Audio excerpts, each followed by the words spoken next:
how's it going, y'all? How's it going? Look, we got our QB show, top five QBs of the 2026 draft, and I'm super excited. I'm so excited because I know that I'm gonna give y'all a gem today. I'm gonna give y'all a gem that nobody's talking about. A guy that for some reason isn't in anybody's top five, but he's gonna be on my top five. So y'all just wait and see. Let's get started, man. Let's get started with this list. Like I said, I'm really excited. The guy at number five, we're gonna start from five and work our way up.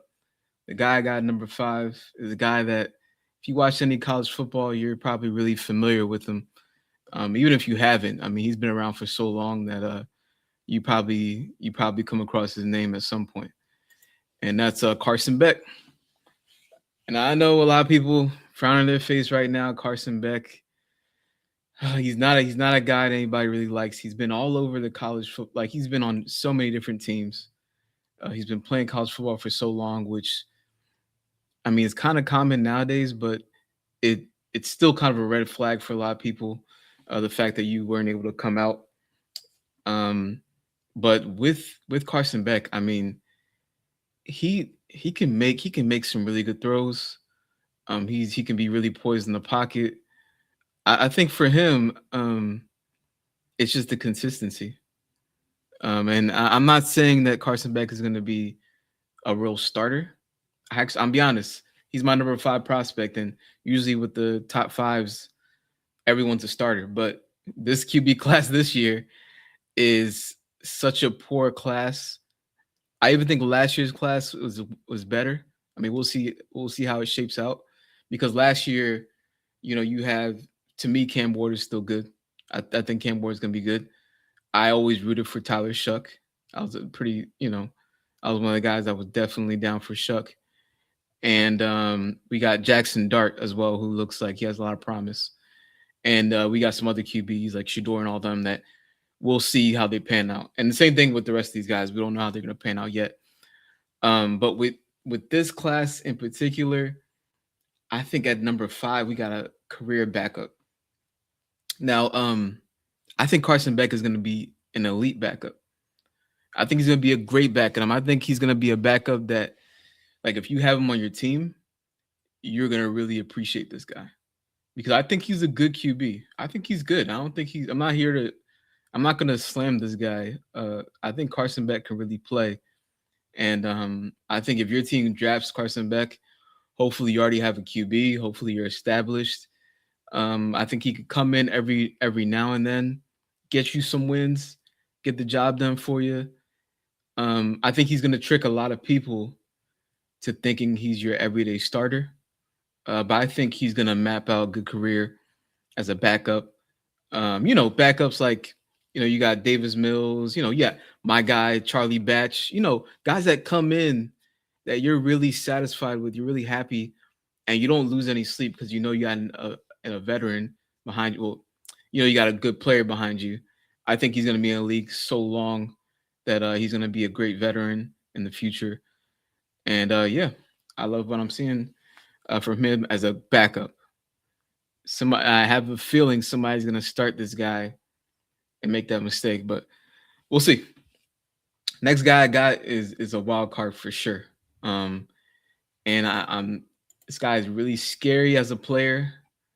And I think I'm really putting him on my list because he is he could have high upside. This is Cole Payton here. And with Cole Payton, I mean, you watch his highlights and you just watch him game after game. It's like two different stories, right? So, and that's why I watch the highlights and then I watch the games after. And with Cole Payton, you got to really put things in perspective. He makes some really good throws. He makes some throws that will really surprise you. He just doesn't throw the ball enough, and he hasn't faced enough of these passing situations to really solidify him as this guy is going to be a great QB in the future. He's built like a running back. He's built like a like a Taysom Hill type of guy. I think that's a really good comparison for him. He's a Taysom Hill type of player, but I think his ceiling is higher than Taysom Hill.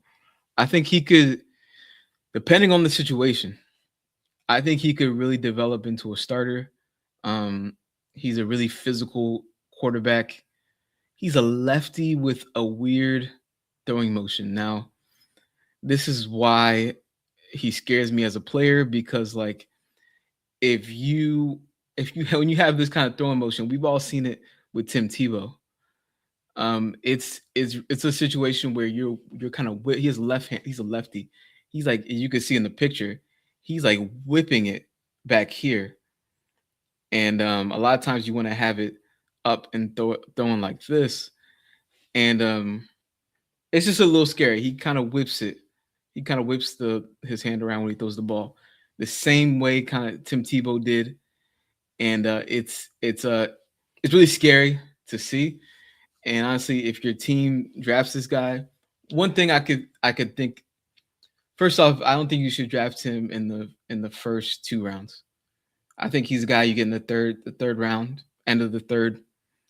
And worst case scenario, like I said, he maps out that Taysom Hill kind of role. And I mean, he can even, he can get in there, do the tush push for you. This guy is valuable. He can be very valuable to your team. And I know not a lot of these are too exciting, but like this guy potentially could be a starter. And even Sean Payton thought Taysom Hill could be a starter at one point.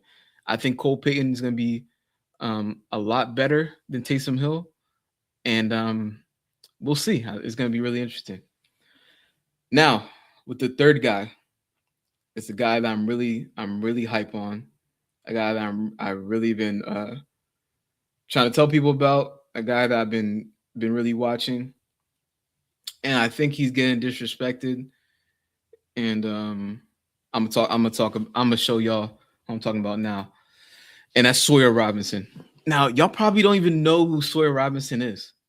Y'all probably never heard this guy, and this guy is my favorite QB in this draft. I'll tell you right now, he's my complete favorite, and it's not even close for me. Once again, he has a high ceiling. He can make every single throw, and he can make the throws look beautiful.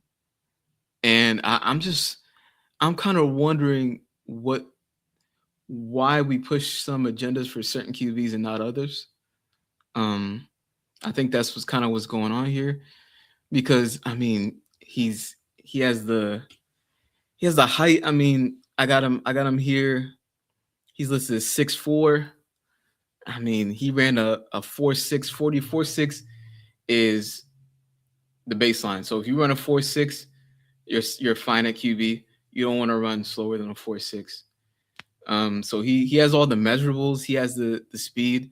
His hand size, not 9 3/4. I mean, that's not great, but it's not bad either. Pretty average. I'm trying to find out what the issue is with him. Now, I will say this. He does, because he can make every throw, he does fall into some mistakes and some mental lapses here. So that could be part of the reason why. I was able to post a question on Chris Sims' show, and I'm gonna play that for y'all, and y'all tell me what y'all think. I asked him the same question. I said Sawyer Robinson. I put a sad face there because there's no Sawyer Robinson on his list at all. He didn't even mention Sawyer Robinson. If I didn't ask about Sawyer Robinson, his whole video, he wouldn't even have mentioned him at all. And that's kind of what I'm seeing from the rest of the media. But yeah, let's watch this video and let's see what he has to say here. Glen Osei, 3351, says no Sawyer Robertson with the crying face. No, I know. Sawyer's, I heard you say he's got some talent. I think he's got a good arm. He's got some arm talent, but for you sure. don't always know where it's going. It's totally raw. And that's where, it's just going to be, he's a guy that might actually have interest, or maybe gets drafted in the 7th round because people go, oh, he's got talent. So let's just make sure we get him, and let's see if we can work with him and go from there. I think he'll get drafted. Yeah. Senior Bowl guy, like you said. Yeah. Good size. He has started for 2+ years. Yeah, played a little. But man, the turnover-worthy play rate is like it's crazy. Every drive, you're like, Did you not see the safety? Did you not see the linebacker? There's a few plays, yes, every game where you're like, what? How could you do that right there? And we talked about there was a few guys, even Garrett. Well, there you go, right there. So, I mean, with that being said, I kind of put it out there to them, and they mentioned the same thing I said, that the guy can make pretty much every throw, and I'm trying to find out what the problem is, and they just mentioning some of his throws. Just, I mean, it's like you don't see the linebacker right there, you don't see the safety. I think he does that simply because he has so much arm talent, and he thinks he can make any throw happen. And a lot of times with that, when you have players like that, they throw a lot of interceptions. You got guys like Brett Favre, and a guy like that where you just want to fit in every throw. You want to do whatever you can to make a play. And he played for Baylor. He's not playing for one of these top schools. I mean, Baylor is respectable. Don't get me wrong, but I think he's doing whatever he can. I think he could have helped. He could have benefited by having weapons like some of these other guys. I'm looking forward to seeing where he goes whenever he gets his opportunity. Honestly, I think it's good for him to really, really learn in a good system that can let him know, hey, I know you can make every throw, but we need you to kind of learn how to dial that back and find that balance. I think he's going to be a great QB. I think he's going to be a great QB. I think he's going to be one that we're mentioning here that nobody mentions. But I got to give it to y'all just so y'all know who Sawyer Robinson is. Last two guys, I think it's pretty self-explanatory. We got Ty Simpson here. Ty Simpson's another guy.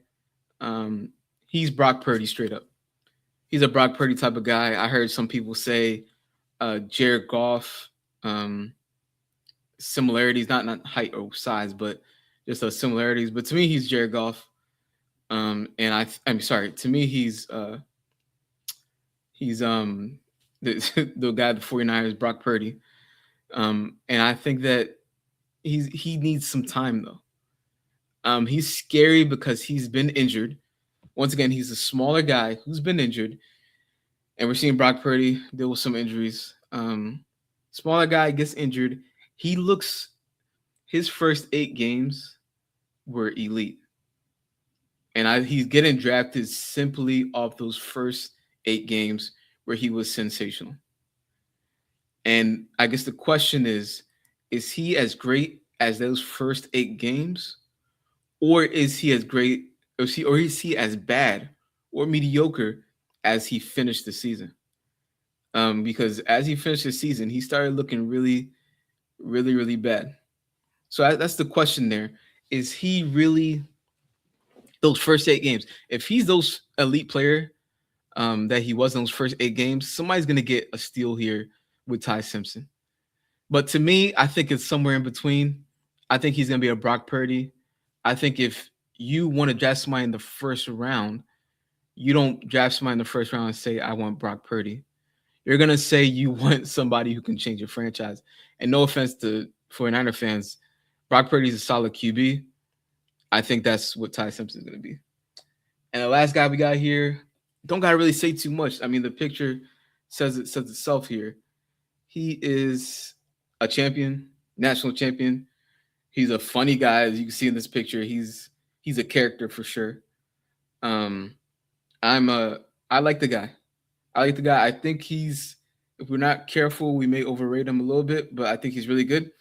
I think if he was in last year's class, he would have been 1 or 2 with Cam Ward. I think him and Cam Ward would have been a toss-up. I guess, let's say he won the national championship. Maybe guys would have went with him based on he is super clutch. His clutch factor is insane. And I think that's what I love about him. I love how he comes up in the big moments. When you watch him play, I mean, he's electric. He has energy. He's a franchise quarterback. He's a guy that can win a Super Bowl for you. You just definitely have to help support him. He's definitely going to the Raiders, going to Las Vegas Raiders. And He's got to be able to make it happen there. They got to be able to give him weapons there. And I'm a little worried whether the Raiders can do that or not. But man, he's a great player. Like I said, I rate Cam Ward highly still. Mendoza to me, I feel the same way about him. And yeah, definitely higher on him than Ty Simpson. And so I know there was a little debate about that, but yeah, that's my list there. Y'all check out Sawyer Robinson. Make sure you check out Sawyer Robertson.